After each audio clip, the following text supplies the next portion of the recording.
शाम के 5 बज रहे हैं। अब देखिए 24 घंटे 24 रिपोर्टर। सबसे पहले इस शो की 4 बड़ी खबरों पर एक नजर डाल लेते हैं। गणेश ठाकुर बताएंगे राधे मां को बॉम्बे हाईकोर्ट से मिली राहत, 2 हफ्ते तक गिरफ्तारी पर रोक, लेकिन हर बुधवार को पुलिस स्टेशन में देनी होगी हाजिरी।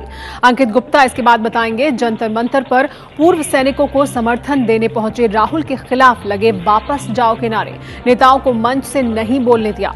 पंकज झा बताएंगे संसद का सत्र खत्म होने के बाद भी जारी है कांग्रेस और बीजेपी की जंग। कांग्रेस बोली सत्ता के नशे में है बीजेपी, बीजेपी ने कहा जीएसटी बिल रोकने के लिए कांग्रेस का ड्रामा। श्वेताब शक्ति बताएंगे शोले के 40 साल पूरे होने पर अमिताभ ने खोले राज, कहा रिलीज के एक दिन पहले नहीं चली तो आखिरी सीन में जय को जिंदा करने की तैयारी शुरू की थी। सबसे पहले लेकिन देखते हैं आज की सबसे बड़ी खबर।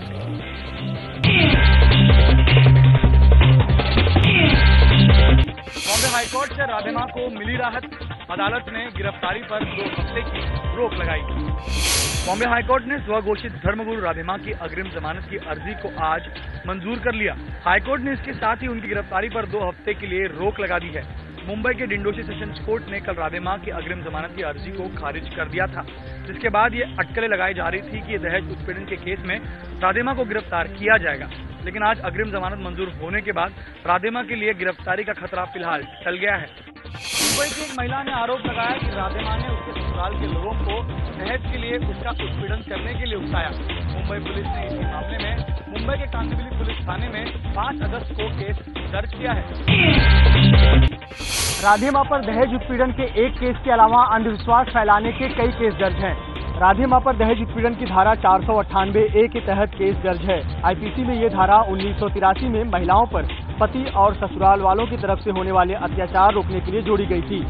धारा संगीन और गैर जमानती है, लेकिन राधे मां के मामले में पेच ये है कि आईपीसी की धारा 498A कहती है कि पति या उसके परिवार वालों की तरफ से उत्पीड़न में गिरफ्तारी होगी। राधे मां का उस शख्स के परिवार से सीधा नाता नहीं है जिसके खिलाफ निकी गुप्ता नाम की महिला ने 498A में केस दर्ज कराया है। सामाजिक कार्यकर्ता नरेंद्र धाबोलकर की बेटी राधे मां पर महाराष्ट्र के काला जादू विरोधी कानून के तहत केस दर्ज कराने की मांग कर रही हैं। राधे मां से पूछताछ हो रही है। इस वक्त मुंबई के कांदिवली थाने में मौजूद है राधे मां, जहां उनके साथ पिछले करीब 5 घंटे से पूछताछ चल रही है। और इस वक्त आप देख सकते हैं तस्वीरें, सीधी तस्वीरें देख रहे हैं आप कांदिवली पुलिस स्टेशन मुंबई, जहां से राधे मां अब बाहर निकल कर आ रही हैं। पूछताछ चल रही थी पिछले 5 घंटे से और अब ये पूछताछ खत्म हुई है और राधे मां बाहर आ रही हैं। महिला पुलिस उनके दोनों तरफ पूछताछ के बाद अब कांदिवली पुलिस स्टेशन से मुंबई में बाहर निकल कर आ रही हैं राधे मां। राहत मिल गई है आज राधे मां को जरूर कोर्ट से, लेकिन हर बुधवार को पुलिस स्टेशन में जाकर पेश होना होगा। और यहां भी राधे मां को गोद में उठाकर उनकी गाड़ी तक ले जा रहे हैं। उनके साथ जो उनके श्रद्धालु आए हैं, जो उनके प्रशंसक आए हैं। काला चश्मा लगाकर निकली बाहर राधे मां। पूछताछ चली लगभग 5 घंटे तक कांदिवली पुलिस स्टेशन में मुंबई में, और पूछताछ के बाद बाहर निकली हैं। ये सीधी तस्वीरें आप देख रहे हैं राधे मां पूछताछ के बाद जब बाहर आई उस वक्त की तस्वीरें। गोद में उठाकर उनको, जैसे जब वो चौकी में जाती हैं वहां पर गोद में उठाया जाता है राधे मां को, उसी तरह से पूछताछ के बाद जब बाहर निकली तो उनके साथ जो उनके लोग मौजूद थे वो उन्हें गोद में उठाकर गाड़ी तक लेके गए और गाड़ी में जैसे हमेशा आगे की सीट पर बैठती हैं वैसे ही आगे की सीट पर बैठी। गाड़ी में बैठने के बाद काला चश्मा उतार दिया है। हालांकि जब बाहर निकल रही थी पुलिस स्टेशन से तो काला चश्मा भी राधे मां ने लगाया हुआ था। और अब राधे मां की गाड़ी पुलिस स्टेशन से बाहर निकल रही है। राधे मां को आज कोर्ट से राहत मिली है, लेकिन अब हर बुधवार को पेश होना होगा। 2 हफ्ते की राहत है पुलिस स्टेशन में। ये देखिए तस्वीरें, इसी गाड़ी में राधे मां आगे की सीट पर बैठी हुई हैं और वही लाल कपड़ा आगे की सीट पर डला हुआ है उस गाड़ी में जिसमें राधे मां जा रही हैं। ये देखिए तस्वीरें स्टेशन से बाहर निकलने की। राधे मां पूछताछ के बाद जब बाहर निकली तो काला चश्मा लगाकर अपने हाथ में त्रिशूल लिए, वही अंदाज राधे मां का।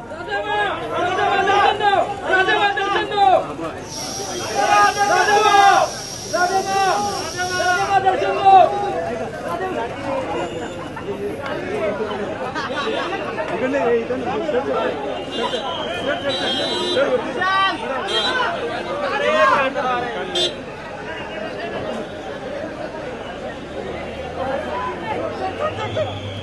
तो राधे माँ आकर पुलिस स्टेशन से बाहर निकली, आकर अपनी गाड़ी में बैठ गई और इस गाड़ी में राधे माँ आगे की सीट पर बैठी। जैसा कि हमेशा हमने राधे माँ को देखा है, आगे की सीट पर लाल कपड़ा जिस सीट पर डाला हुआ था उस पर बैठी। आज जब पूछताछ के लिए पहुंची तो भी उसी अंदाज में, जिस अंदाज में वो चौकी पर जाती हैं या जिस अंदाज में वो अपने भक्तों के सामने आती हैं, उसी तरह से राधे माँ आज यहाँ कांदिवली पुलिस स्टेशन में भी पहुंची थी मुंबई में। पूछताछ के बाद 5 घंटे तक लगभग ये पूछताछ चली, जिसके बाद अब राधे माँ कांदिवली पुलिस स्टेशन से बाहर निकल गई हैं।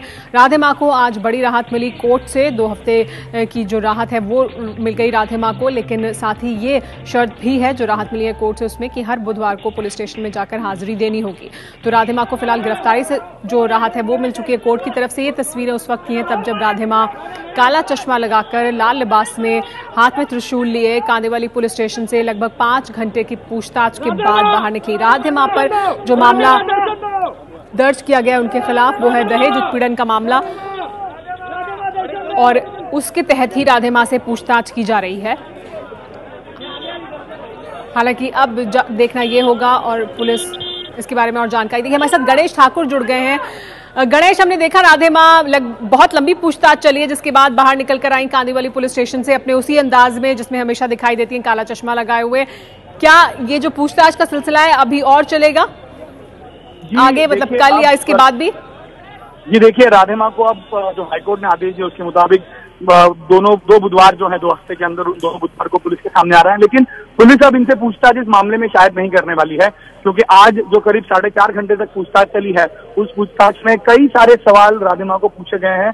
जैसे जो नितिन नकुल गुप्ता ने आरोप लगाया कि उनसे दहेज मांगा गया, उन्होंने उनके परिवार को भड़काया, राधे माँ उनको मारती पीटती थी, उनसे सेवा कराती थी, ये सारे सवाल जो है उनसे पूछे गए। और आपको बता दूं कि इतना समय क्यों लगा है, जो अधिकारी है उनसे हमारी बात है, उनका कहना था कि राधे माँ जो जवाब दे रही थी धीमी आवाज में जवाब दे रही थी और उसको सुनना बहुत मुश्किल हो रहा था, साथ ही साथ लैंग्वेज का थोड़ा सा बैरियर भी था, इसीलिए जो है इतना समय लग गया। लेकिन कई सारे सवाल पूछे गए, उनका बयान लिया गया है। 12:30 बजे इस पूछताछ की शुरुआत हुई और करीब 4:45-5 बजे तक ये जो है सिलसिला चलता रहा, 4:45 बजे तक, और फिर वो बाहर आई। उनके साथ में उनकी एक सेवादार थी और एक उनकी कोई महिला करीबी थी, वो वहां बाहर बैठी थी। और पुलिस की तरफ से 2 अधिकारी थे, एक महिला एक पुरुष, और कुछ कांस्टेबल थे जो ये पूरा नोटिंग कर रहे थे। सवालों की फहरिस्त पुलिस के पास थी जिसे उन्होंने पूरा किया, सवाल पूछे, उन सारे सवालों के जवाब राधे माँ ने दिया और राधे माँ ने खुद को इस पूरे मामले से बेकसूर बताया। उनका कहना है कि मेरा इस मामले से कोई लेना देना नहीं है। वो महिला जो जिसने कंप्लेंट की है वो संजीव गुप्ता जो मेरे सेवादार हैं। बाहर होते हुए आप देख सकते हैं करीब 5 घंटे तक उनसे ये पूछताछ हुई है। 12:30 बजे पूछताछ शुरू हुई, 5 बजे तक ये पूछताछ जारी रही है। अब राधे माँ बाहर आती हुई आप देख सकते हैं। यहाँ देखिए राधे गुरु माँ, यहाँ पर आप देखिए, यहाँ राधे गुरु माँ गाड़ी के पास, ये फॉर्च्यूनर गाड़ी है, फॉर्च्यूनर गाड़ी में राधे गुरु माँ देख रहे हैं, उनके साथ में पुलिस यहाँ पर बैठा है और पुलिस बंदोबस्त में। आप राधे गुरु माँ को गोदी में उठा लिया गया उनके भक्तों की तरफ से और राधे गुरु माँ को यहाँ पर गाड़ी में बिठा दिया गया है। आप यहाँ देख सकते हैं राधे गुरु माँ को उनके भक्तों ने गोदी में उठा लिया है और पुलिस गाड़ी है उन्हें एस्कॉर्ट करते हुए नजर आ रही है। यहाँ पर राधे गुरु माँ गाड़ी में बैठ गई हैं और सुरक्षा इंतजाम काफी पुख्ता किया गया है। यहाँ पर घेरा बना दिया गया है मुंबई पुलिस की तरफ से और मुंबई पुलिस उनको यहाँ से बाहर निकाल रही है। राधे गुरु माँ यहाँ पर करीब 4.5-5 घंटे तक पुलिस के सामने रही, उनसे पूछताछ हुई और अब यहाँ से वो बाहर निकलती हुई, उन्हें जब वो बाहर आई तो उन्हें गोदी में उठा लिया गया था और अब यहाँ से वो बाहर जा रही हैं और इस फॉर्च्यूनर गाड़ी में वो बाहर जा रही हैं। पुलिस ने उनसे कई सारे सवाल पूछे हैं इस मामले को लेकर और पुलिस के सवालों के जवाब राधे माँ ने दिए हैं, ऐसा बताया जा रहा है। राधे माँ यहाँ पर आप देख सकते हैं, यहाँ पहली इस गाड़ी में राधे माँ है। राधे माँ से बात करते हैं। राधे माँ कुछ कहना चाहेंगे? राधे माँ आप देख सकते हैं राधे माँ यहाँ पर बात नहीं कर रही है और पुलिस उन्हें यहाँ से बाहर निकाल रही है। बड़ी संख्या में पुलिस यहाँ पर है, पुलिस बंदोबस्त यहाँ पर लगाया गया है और पुलिस ने यहाँ अब राधे गुरु माँ कांदिवली पुलिस स्टेशन के बाहर पहुंच गई हैं। उनके भक्त यहाँ पर मौजूद हैं और बड़ी संख्या में उनके भक्त यहाँ पर हैं। पुलिस उनको यहाँ से एस्कॉर्ट कर रही है और यहाँ से बाहर उन्हें ले जाया गया है। राधे गुरु माँ आप देख सकते हैं, यहाँ से राधे गुरु माँ, इस राधे गुरु माँ को यहाँ मीडिया का जमावड़ा यहाँ पर है और राधे गुरु माँ यहाँ पर आप देखिए राधे गुरु माँ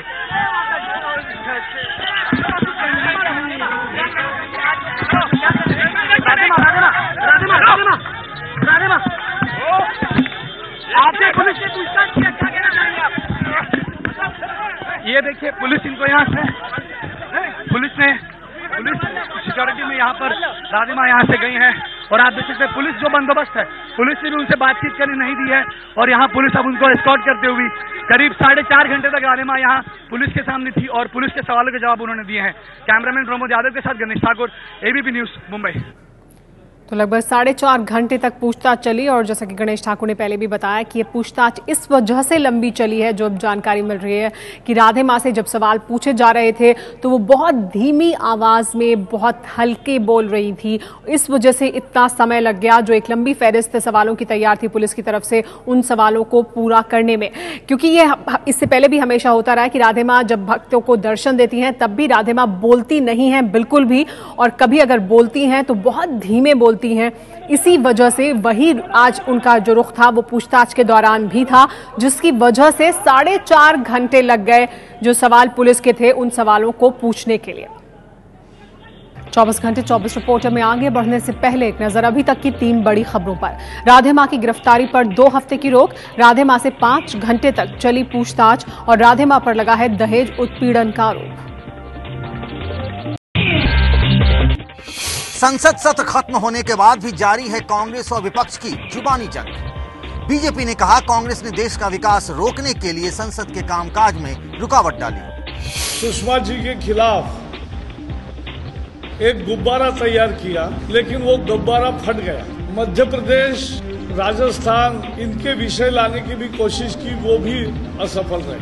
मेरा आरोप है कि कांग्रेस ने पहले निर्णय किया कि ये सत्र चलने नहीं देंगे और बाद में कारण ढूंढते रहे। ये देश की तरक्की रोकना चाहते, केवल उनको जीएसटी को विरोध करना यही उनका कार्यक्रम है, लेकिन हम बताना चाहते कि जीएसटी पास होके रहेगा। प्रकाश जावड़ेकर ने ये बात यूपी की राजधानी लखनऊ में कही।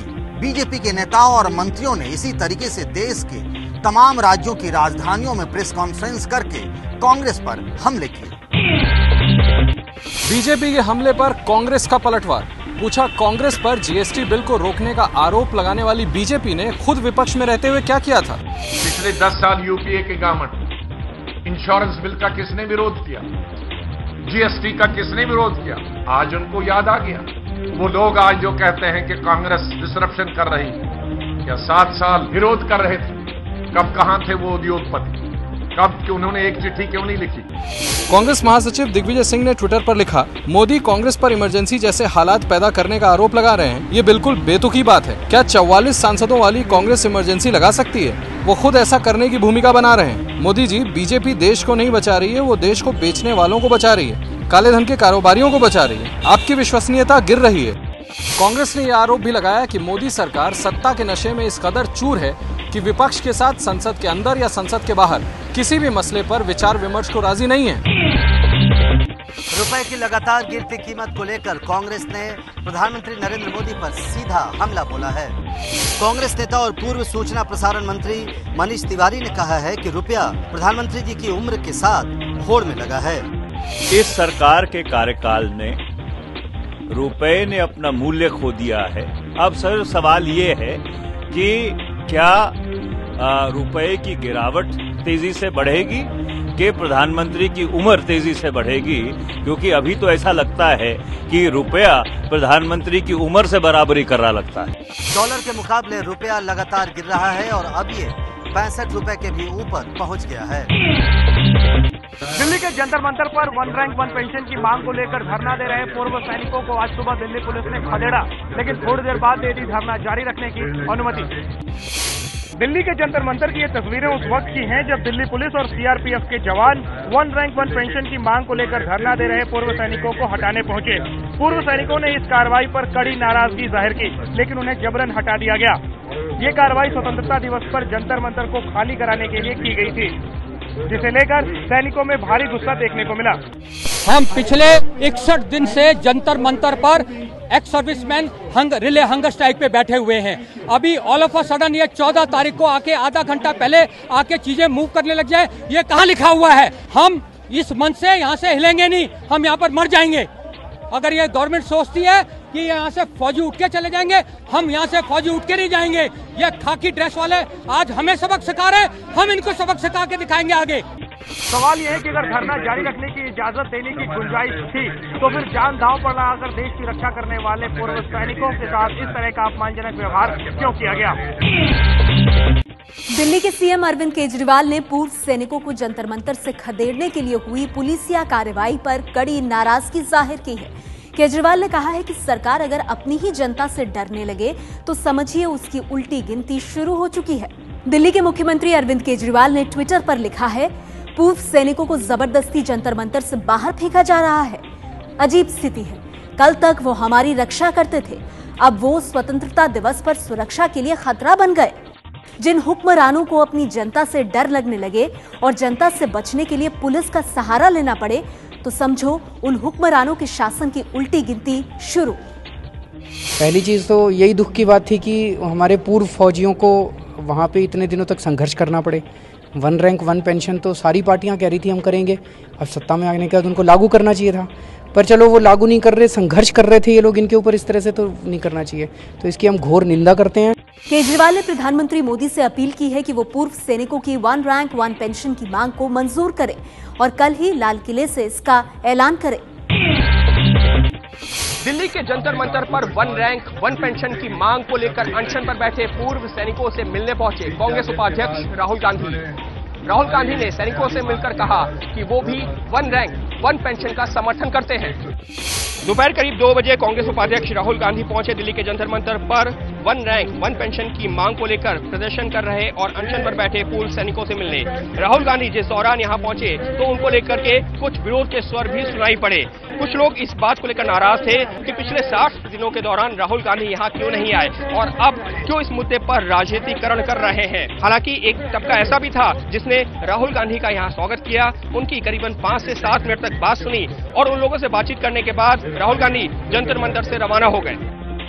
पूर्व सैनिकों से मुलाकात करने के बाद में कांग्रेस उपाध्यक्ष राहुल गांधी ने भरोसा दिलाया कि इस जंग में वो उनके साथ हैं और प्रधानमंत्री नरेंद्र मोदी से अपील करते हैं कि वो उस तारीख का ऐलान करें जिस दिन से 1 रैंक 1 पेंशन लागू होगी।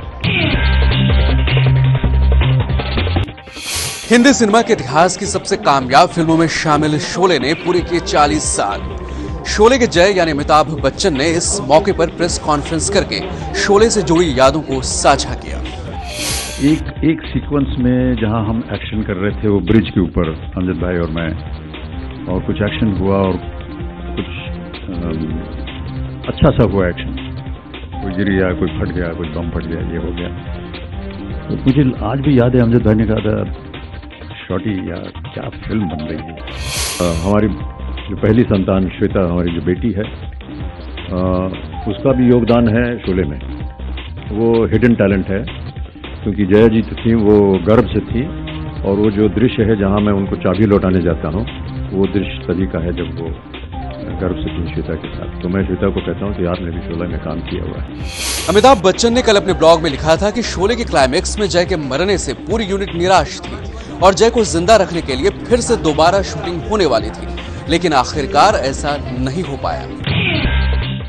24 घंटे 24 रिपोर्टों में फिलहाल इतना ही। आगे बढ़ने से पहले एक नजर उन 3 खबरों पर जिन पर हमारी नजर बनी रहेगी। राधे मां से क्या हुई पूछताछ, पूर्व सैनिकों की मांग पूरी करेंगे क्या प्रधानमंत्री, इसके अलावा कब थमेगी कांग्रेस और बीजेपी की जुबानी जंग।